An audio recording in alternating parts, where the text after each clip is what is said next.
అందరికీ నమస్కారం. ఈ వీడియోకి స్వాగతం. ఈ వీడియోలో మనం ఎలా కాన్ఫిగర్ చేయాలో నేర్చుకుందాం. సో కాన్ఫిగర్ చేయడానికి కమాండ్ ఏంటంటే ఏడబ్ల్యూఎస్ కాన్ఫిగర్. సో కాన్ఫిగర్ చేయడానికంటే ముందు చూడండి, మనం యాక్సెస్ కీని, సీక్రెట్ యాక్సెస్ కీని రెడీ పెట్టుకోవాలి. ఇట్ ఈజ్ లైక్ మనం వంట చేయడానికి ముందు అన్ని కట్ చేసి పెట్టుకుంటాం కదా, అలా అనమాట. సో ఏడబ్ల్యూఎస్ కాన్ఫిగర్ క్లిక్ చేస్తున్నాను. ఇక్కడ యాక్సెస్ కీ ఐడిని మీరు తీసుకొని పేస్ట్ చేయండి. అదేవిధంగా సీక్రెట్ యాక్సెస్ కీ కూడా.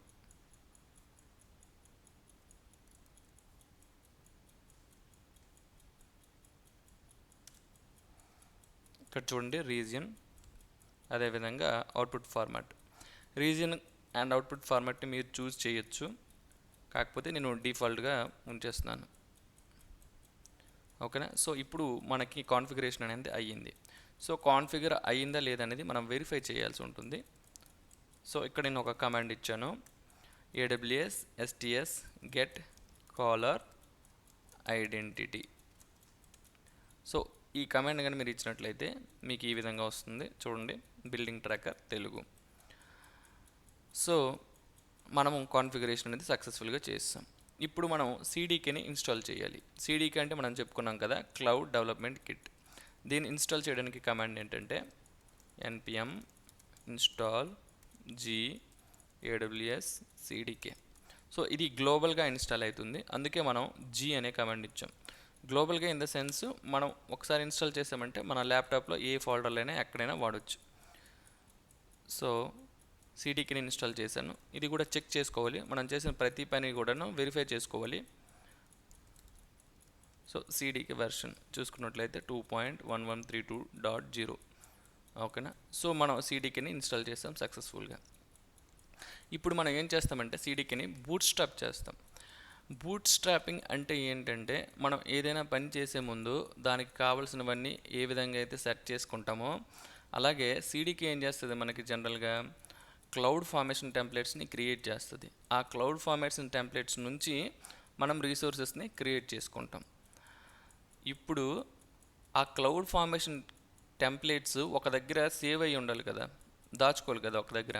సో అలా దాచుకోవాలని అంటే మనం ఒక S3 బకెట్ని క్రియేట్ చేస్తుంది ఈ బూట్ స్ట్రాప్ అనేది.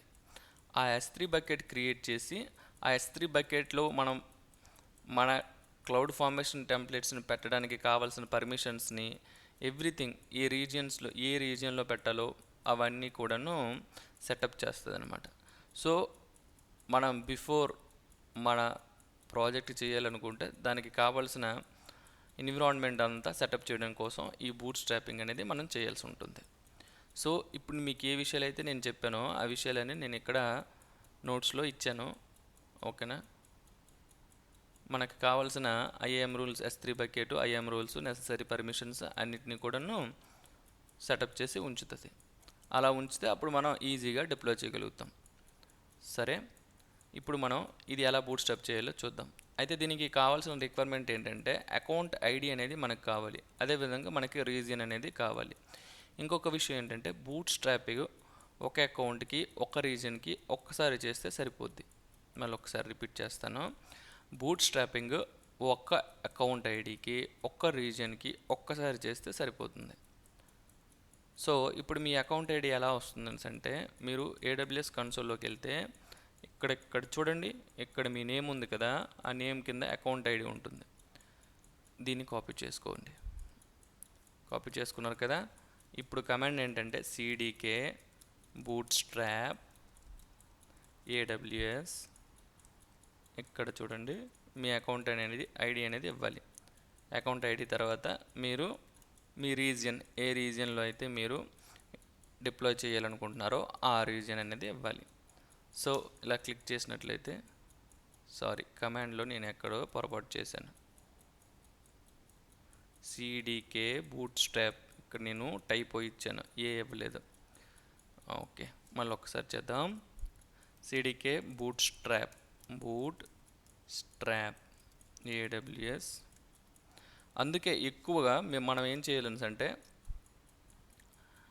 వీలైనంత వరకు కాపీ పేస్ట్ చేయండి. ఓకే. సో కాపీ పేస్ట్ చేయడం వల్ల ఏమవుతుంది అంటే టైపోస్ అనేవి తక్కువ వస్తాయి. సో నేను ఇక్కడ మీకు కమాండ్ అయితే ఇచ్చాను. సో మీరు బూట్ స్ట్రాప్ చేయండి. మీ అకౌంట్ ఐడి పెట్టండి. ఇది నా అకౌంట్ ఐడి.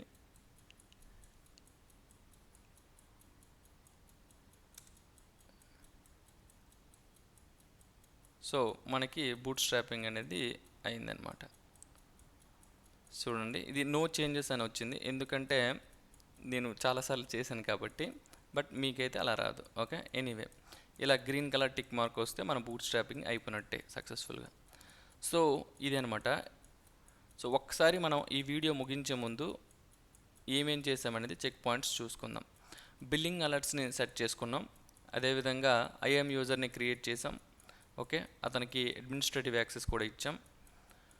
అలాగే యాక్సెస్ కీస్ని మనం డౌన్లోడ్ చేసుకున్నాం. ఇక్కడ చూస్తున్నారు కదా, యాక్సెస్ కీస్ని డౌన్లోడ్ చేసుకున్నాం. సిఎల్ఐని ఇన్స్టాల్ చేసాం అండ్ వెర్షన్ చెక్ చేసుకున్నాం. తర్వాత సిఎల్ఐని కాన్ఫిగర్ కూడా చేసాం. కాన్ఫిగర్ అయిందా లేదా కూడా చెక్ చేసుకున్నాం. అదేవిధంగా సిడికేని ఇన్స్టాల్ చేసాం. ఓకే, సిడికేతో బూట్ స్ట్రాపింగ్ కూడా మనం చేసాం. గ్రీన్ చెక్ మార్క్ కూడా మనకు వచ్చింది.